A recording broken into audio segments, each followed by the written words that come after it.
Hi, listeners. Welcome to Grief Out Loud. Remember the last time you tried to talk about grief and suddenly everybody left the room? Grief Out Loud is opening up this often avoided conversation because grief is hard enough without having to go through it alone. We bring you a mix of personal stories, tips for supporting children, teens, and yourself, and interviews with professionals in the grief world. Platitude and cliche-free, we promise. Grief Out Loud is hosted by me, Jana DeCristofaro, and produced by Dougie Center, the National Grief Center for Children and Families in Portland, Oregon.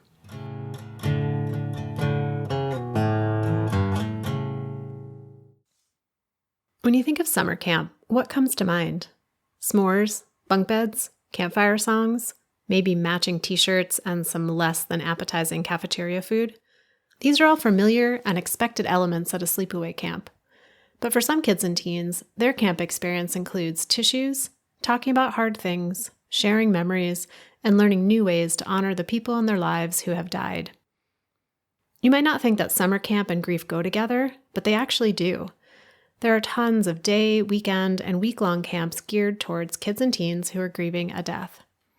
Experience Camps is one of these. They offer 5-night, 6-day camps for children and teens who have had a parent, sibling, or primary caregiver die. Brie Overton is the Chief Clinical Officer for Experience Camps. She first got involved in camps for children who are grieving 13 years ago, and she quickly discovered a passion not only for working with those in grief, but for doing so in the camp setting. Brie is a licensed professional counselor and a doctoral candidate at the University of Missouri, St. Louis, in the Department of Counseling and Family Therapy. I was never a camp kid. I went once, and I spent the whole week wishing I was back home. Growing up, it seemed clear who was a camp kid and who wasn't. Of course, that was my limited view and does not apply universally. But in my conversation with Brie, it was very clear how much she loves camp and what it can mean for children and teens in grief. Just like in the grief peer support groups at Dougie Center, Experience Camps provides connection, community, understanding, and a chance to be with others who really get what you're going through. Something I think we could all benefit from, especially when we're grieving. Okay, here's my conversation with Brie Overton, Chief Clinical Officer for Experience Camps. Brie, thank you so much for being part of Grief Out Loud today. I'm looking forward to talking with you and learning more about Experience Camps today. Thank you so much for this opportunity to be here and to share more information about Experience Camps and to talk a little bit about teens. Great. Well, let's start there. Give us an overview of Experience Camps for listeners who aren't familiar with you. Yeah, Experience Camps is a nonprofit organization.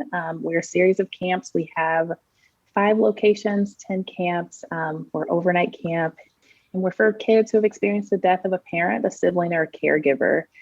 Our kiddos that come to us are between the grades of 4th and 12th grade. And each of our weeks at camp is an entire overnight week.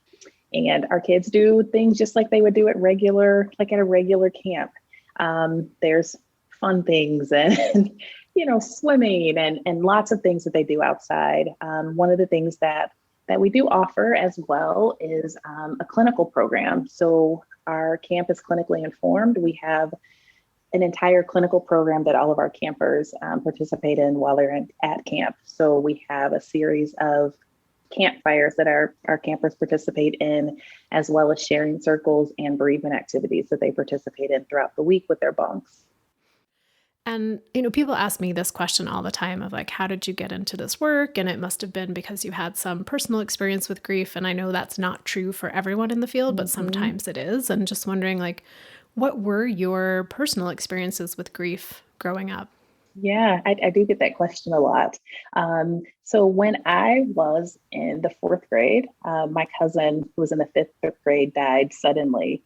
And so my experience with death was, I would say, very young at an early age, of watching her parents grieve, her siblings grieve, also grief of my own because we were raised as sisters. And so that grief was huge, but we're from a very small community. And we had lots and lots of family support, community support. And whenever I wanted to talk, her name's Destiny. Whenever I wanted to talk about Destiny, I could talk about Destiny. I could remember memories and different things like that. So I was always encouraged from an early age to just be able to talk about it and to talk through it. And then a series of events, a series of deaths throughout high school, in my 20s, all four of my grandparents dying. And so having all of that experience, and just being able to be able to support family members and support friends who were grieving just kind of came natural to me. I know that sounds cliche, but it was just like, no, this is something that we talk about, right? And this is something that we don't want to hide and that we don't want to shy away from, but we really want to be able to express ourselves and to explore our grief. And so, yeah, that's for me, that's how it started out. And then it just kind of came into, I studied thanatology, and then I went and got a degree in clinical mental health counseling and became a grief counselor and started doing camps about 13 years ago with different organizations. And camp is something that's always been a part of my life. Being able to work with kiddos and help them, especially throughout and during their grief journey. So, one of the things I think about sometimes is we grow up learning what we learn about grief, whether it's by Mm-hmm. watching other people in our lives deal with grief, our own lived experience of grief. And then sometimes when we go into more formal education settings and we learn about grief, sometimes what we're learning is not matching with what we experienced. And just wondering for you, as you're still learning and growing Of in your course. PhD program around grief, and wondering what have you run into in the formal grief education world that either matches or doesn't match with what you know to be true about grief from your own experience and from, being part of camps for so many years? Yeah, a lot of things that I heard when people have tried to reach out and help, it's always, you must be in this stage of grief, or so it's like around the stages of grief, right? Like there's this stage and there's this stage, and you have to pass this and then pass this and pass this. And, that's not true, right? Like those stages of grief we find are feelings, right? And things that we experience when we're dealing with our own grief. And so, yeah, all of those things are there. But grief is more of this life cycle and this life journey, and there are twists and there are turns and there are ups and there are downs. There are good days and bad days, and it's how am I processing and how am I moving through my grief, as opposed to like, let me set this aside and do some other things. Another thing is that because I do study grief and because I am a therapist that specializes in grief, I think a lot of people assume and have told me that you must be exempt, right? You must, like, when someone dies in your life, you don't have the same feelings or you don't have the same reactions. And that's not true. Like, I'm still human, I'm still a person. And that grief still definitely exists. So if someone, is sick or they're hurting or there's a tragedy or someone dies, like I still experience that as well. And yeah, I know the things that I should be doing, but sometimes like sitting in your grief and sitting in that sadness or whatever that feeling is that comes up is something, that we all do. We all work through it in our own way. And my hope is that I'm modeling how to be able to work through it, even on my worst days, right? Like, it's okay for me to have a bad day. That's okay. That's a good reminder. It's hard sometimes, Yeah. I think, in the professional role to give ourselves as much space as we try to give others in their grief. And super interesting too, that idea that if you just learn something enough and you know it really well, then somehow you are exempt from it. Which to me, it almost seems like it would be the opposite. Like the more you know it, the more Right. you recognize it, and you're like, oh, that's grief. Oh, that's grief. Oh, that's grief too. Exactly. So true. And then in your role as Chief Clinical Officer for Experience Camps, what have you learned from the children and the teens that you've supported about grief, what it looks like in kids and teens, what they're needing in their grief? What have they taught you? Yeah, this last year, I think for all of us has been a huge learning curve and a huge learning experience. Last summer, we were not able to have our camps in person, and this summer we will have our camps in person. But one of the things that I've learned is that connection, whether our camp is 1 week, like we're seeing your kiddo for 1 week, and then they go away for an entire year and come back the next year. That connection within that week is so, so important to our kids, to our teenagers, to our caregivers. They have definitely felt that shift of not being in person last year. And what we did last year was offered a virtual component called X Camps at Home, which was really fun. And the kids really loved it. And we had a really great time. But it doesn't compare to being in person. Like, our kids really missed being in person. And I know all of our staff and all of our our volunteers really miss being in person too. And I've just learned so much from them. Like being in person is important. Having that connection is important.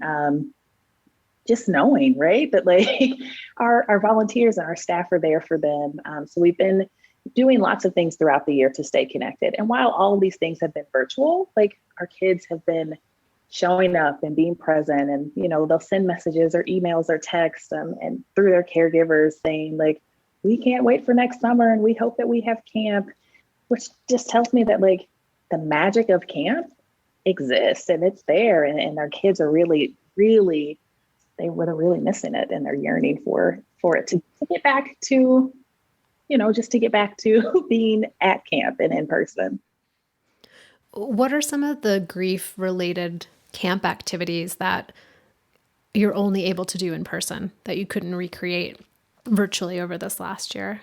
Yeah. So thinking about some of the things that we do in person, it's those social components, right? So we can do, virtually almost anything online. But it's having those people and your bunkmates and your cabin counselors with you in a circle, and you're leaning on each other and you're sharing with each other. Those pieces, those in-person pieces, are so crucial and so important and special to their process.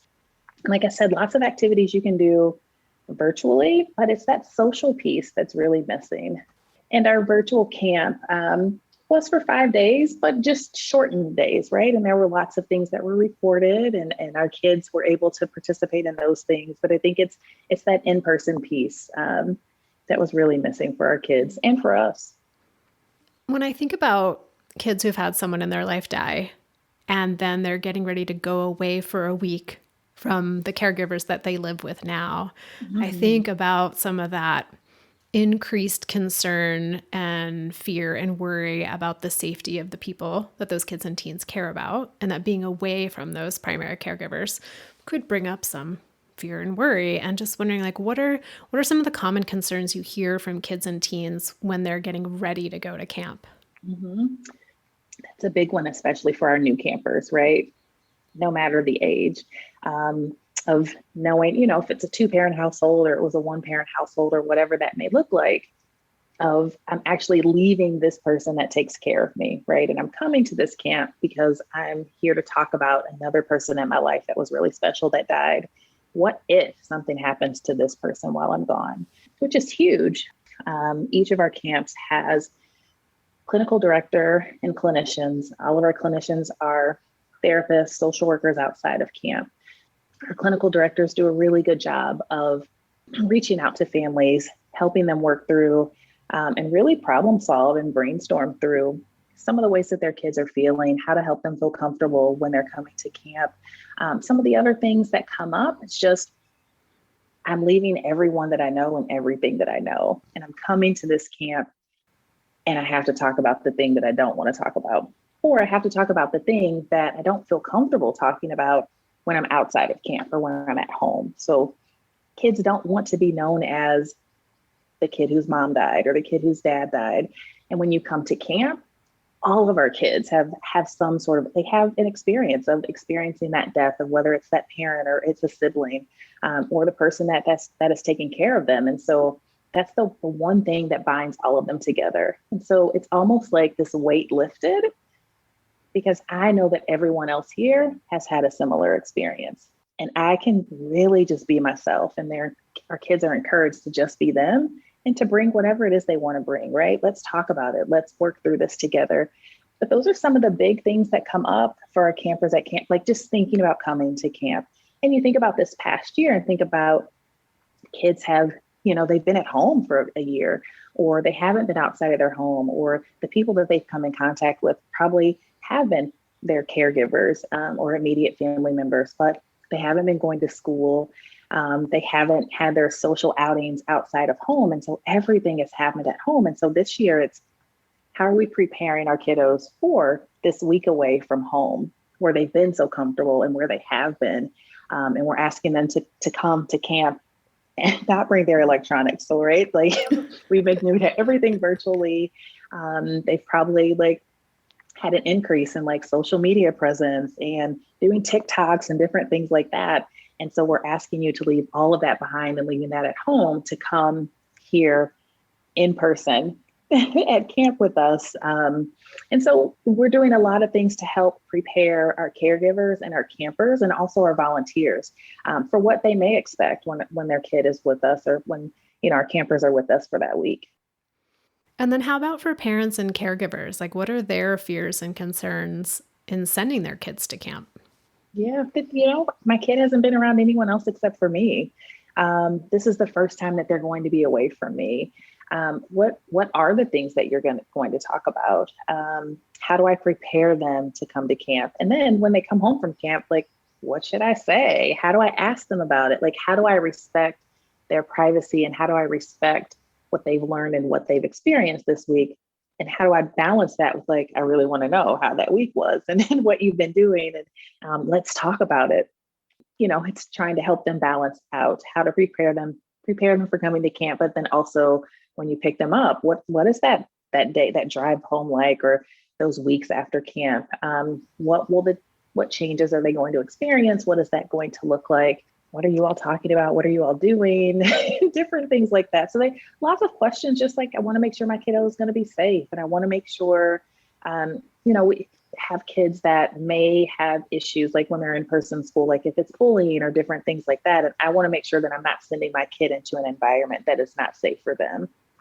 Really being able to just talk to parents through those different situations or through like helping them ease their minds that camp is a safe place.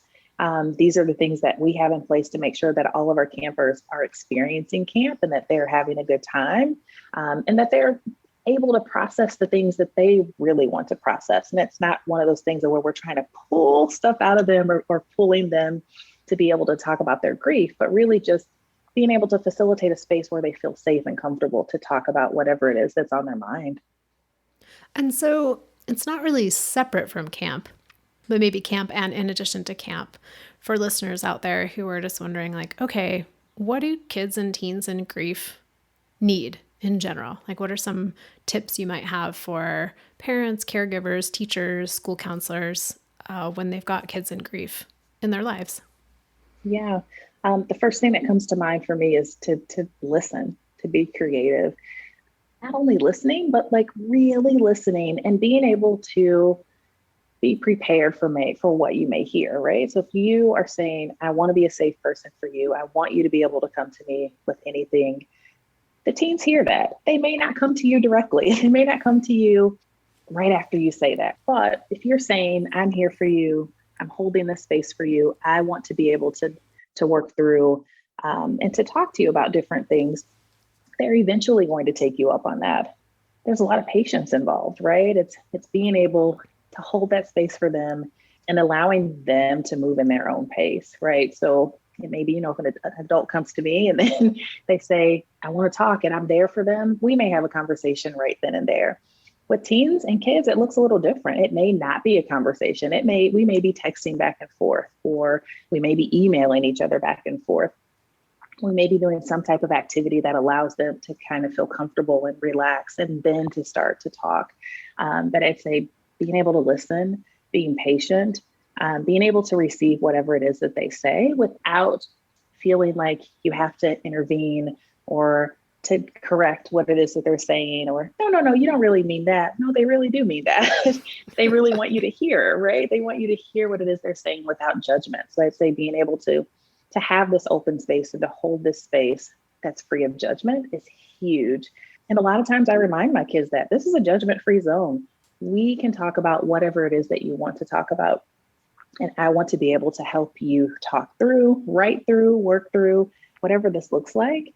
But this is your space.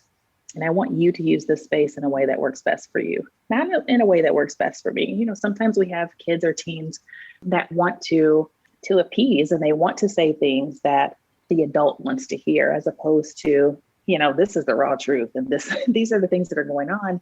And this is what I really want to talk about. And this is what I want you to know. And sometimes it's having that conversation with caregivers on, these are the things that you may hear. A lot of times I tell my supervisees, you have to fix your face, right? Like, oh, if a teen sees you make a face like that, or, if something that you says that something that you say sounds judgmental, they may not give you as much information next time, or they may not want to continue that conversation because now you've judged them, or now you've made them feel as if whatever they're saying isn't right, or there's something wrong with that. But being able to really just hear what it is that they're saying, and holding that space and helping them work through it and talk through it works wonders. So, Brie, I want to ask you this question that people love to ask me, and I never know how to answer it. So, anytime there's somebody who works in a professional capacity with kids and teens who are grieving on the show, I always want to hear what they have to say because I'm looking for a better answer than what I stumble my way through. And the question is, how do I know if this is normal teen behavior or if it's grieving teen behavior? And I'm guessing you get that question a lot, but I get that question all the time. So much, right? And it's situational and it depends on the kid. And there's so many factors, so many factors. And you asked me that question and I'm like, yep, I'm going to answer it probably the same way that you answered it. But there's so many things, and it's like being able to hold that space for the teen. Or if I'm listening to the caregiver and the caregiver is saying, these are the things that are happening, these are the things that are going on, help me. Is this grief? Is this developmental? Is it because like they're going from 12 to being 13 or 17 to 18? What is happening? What are the things that are going on? And it's really like, let's kind of hone in on the behaviors and the things that are happening and the things that are going on.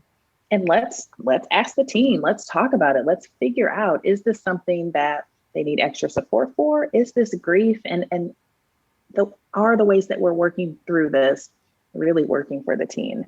It's a tough question to answer because there's no blanket. I think for all things grief, there's really no blanket answer. It's really situational and depends on that teen or that kid. Thank you. I'm going to roll that into my standard answer, which is usually asking the adult, like, what would you be doing different in response to this behavior you're seeing if you knew it was grief solidly? If you're like, this is grief, this is normal teen behavior, what's going to change about how you're responding? Because I feel like that's really where the movement needs to happen, and recognizing that you have a teen who's grieving. However, it might be really helpful to engage in more of an in-depth conversation with the teen about this behavior or whatever that the parent or caregiver is struggling with. So thank you for adding another layer of nuance to my answer. Is going to now be 20 minutes long. Exactly.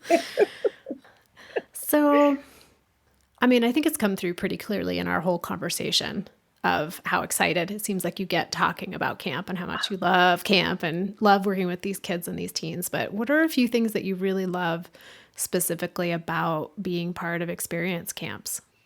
My goodness, all the things that you just said, right? And in addition to that, the transformations, being able to be a part of the magic that happens at camp. So we say each week of camp is the best week ever.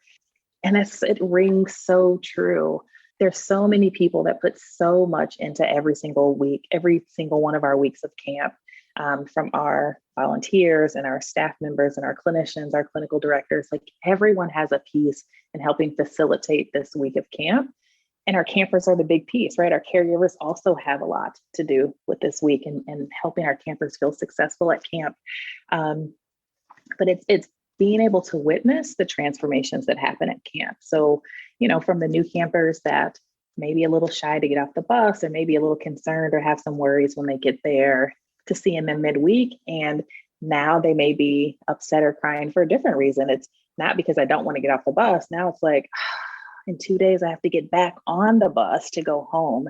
And so being able to like be a witness to seeing them change at camp, and just, if it's learning a new coping skill, if it's connecting with a new person, if it's saying their dad's name out loud, and mom is saying, she never talks about him, right? She doesn't say his name. It's like he never existed. And then this kiddo comes to camp and it's like, wow, you needed this space and you needed to be here and you needed to be around other kids who got it and other adults who get it. And you needed this space to be able to work through whatever it was that you needed to work through to be able to now say your dad's name and to speak about memories and different things that you remember.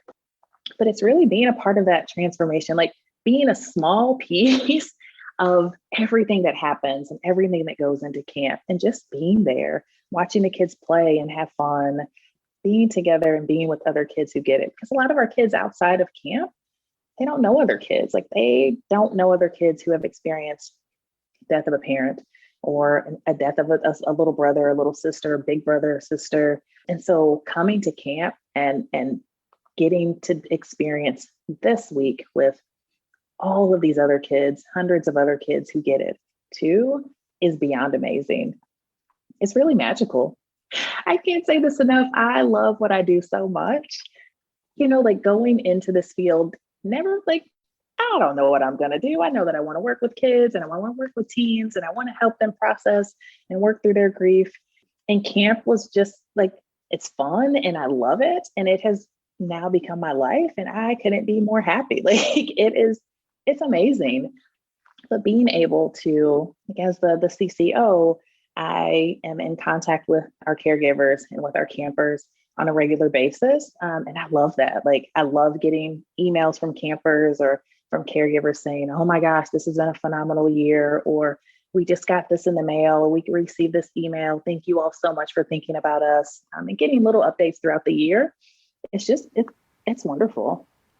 It's always amazing when we do get those tangible moments of connection, appreciation, and just knowing that the work that you're doing is making a difference. Because I think so much of the work around grief, around kids and teens and grief, is just crossing our fingers and kind of hoping that something's happening. You're like, okay, we made the space. They're with other kids. They're telling their story. They have emotional safety and physical safety, social safety. We hope is to have something's happening. And so to get those little markers, like those emails or those moments as a kid's getting on the bus to say, this has been the best, week of my life or whatever it might be. I really appreciate those too. Yeah. And we encourage our kids, our campers to come back every year so that they're growing together in their grief as they age. And getting to see them from year to year, right? Of like, you started out as the fourth grader and now you're fifth and now you're going into the 10th grade at this camp. And it's like, wow, like, even though we've witnessed just 1 week of your life, it's like we've witnessed the last 6 years of your life. And it's amazing to be a part of. It's beautiful to be a part of. And what a way for experience camps too, to be embodying the idea that grief has no timeline. That you don't just come one summer and then you're done. You get to come back as many summers as you want and need to. So are all the camps full for listeners who are tuning in? Like, is it something they could still sign up for? And if so, like, how do they get in touch with you? Yeah, so you can get in touch with us at experiencecamps.org. My email address is brie@experiencecamps.org. Applications are still open for campers. We are on a wait list at some of our locations, but we are still taking applications and we'll put kiddos on a wait list. And then, as we move towards camp, if, things happen with kiddos coming in person and we can move kids off the wait list, we do that as well. We do also offer a virtual program. So it's called X Camps at Home. And this year will be 2021. So we do also have a virtual program for campers as well that can't make it in person. And real quickly, the camps are free of charge for campers. Yes. And then what are the 5 locations? So we are in California, we're in Maine, we are in Michigan, Georgia, and Pennsylvania. Great. And listeners, I'll put all the links to experience camps, Brie's email, more information in the show notes too, so you can catch it on the website. Well, Brie, I just really appreciate the work you do, taking time to talk with me today. I imagine as we're heading into late April, early May, that it's real busy for you getting ready for camp. So I just appreciate the time that you made today to talk with me. Thank you so much. It's been an honor being here. I really appreciate this chat. And I love talking about grief and our kids, the kids that I work with. So I really, really appreciate being here with you today. So listeners out there, thank you for being part of our community, for tuning in, for sharing the show with people that you think it might make a difference for, and especially for those of you who have been reaching out and emailing me and telling me what the show means to you. That's just so gratifying to hear. So please feel free to do that. You can email me at griefoutloud@dougy.org, dougy.org. And if you are new to our show, you can find all of our past episodes at our website, dougy.org. Thanks again for listening, and we hope you'll join us again next time.